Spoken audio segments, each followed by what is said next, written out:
বিগত সরকারের আমলে দুর্নীতি উই পোকার মতো সবকিছু খেয়ে ফেলেছে। রাষ্ট্রীয় পর্যায়ে দুর্নীতি হলে সেটি দেশদ্রোহিতার শামিল বলে মন্তব্য করেছেন মহিলা ও শিশু বিষয়ক উপদেষ্টা শারমিন এস মুর্শিদ। সকালে বিএফডিসিতে শিশু শ্রম প্রতিরোধ নিয়ে এক বিতর্ক অনুষ্ঠানে তিনি কথা বলেন। পতিত সরকারের দুর্নীতির কারণে ঝুঁকিপূর্ণ শিশু শ্রম নিরসনে 350 কোটি টাকার প্রকল্পের কোনো সুফল পাওয়া যায়নি বলে অভিযোগ করেন বক্তারা। শামীউজ্জামান চৌধুরী রিপোর্ট। বিশ্ব শিশু শ্রম প্রতিরোধ দিবস উদযাপনের অংশ হিসাবে বিএফডিসিতে শিশু শ্রম প্রতিরোধ নিয়ে ছায়া সংসদের আয়োজন করে ডিবেট ফর ডেমোক্রেসি।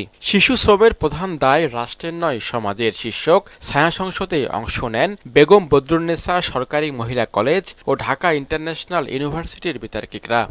এগুলো আমাদের দেশের সমস্ত আইন কিন্তু পারমিট করে। অনুষ্ঠানে বক্তারা বলেন, শিশু শ্রম নিরসনে স্বচ্ছতা ও জবাবদিহিতা নিশ্চিতে দেশি বিদেশি অর্থ যাতে কাজে লাগে সেদিকে নজর দিতে হবে। শিশু শ্রম নিরসনের ক্ষেত্রে দেখেছি 352 কোটি টাকার যে প্রকল্প, সেই প্রকল্পের ক্ষেত্রেও কিন্তু নানা অনিয়ম, নানা দুর্নীতি, নানা অপচয়ের কথা কিন্তু আমরা বিগত সরকারের আমলে আমরা দেখেছি। আমাদের এখানে কর্মে নিযুক্ত আছে প্রায় 35 লক্ষ শিশু।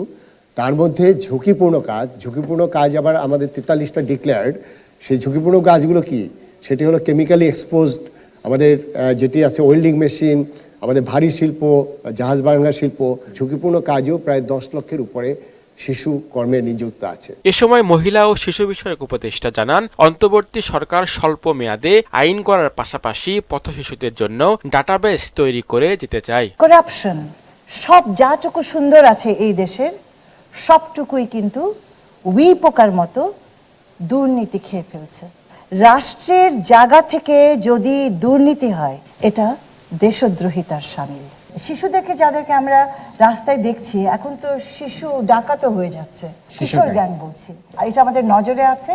আমরা চাচ্ছি এদেরকে একটা পরিসংখ্যান করে এদেরকে আমাদের কর্মসূচির আওতায় নিয়ে আসা। প্রতিযোগিতায় ঢাকা ইন্টারন্যাশনাল ইউনিভার্সিটি চ্যাম্পিয়ন ও বেগম বদরুন্নেসা সরকারি মহিলা কলেজ রানার আপ হয়।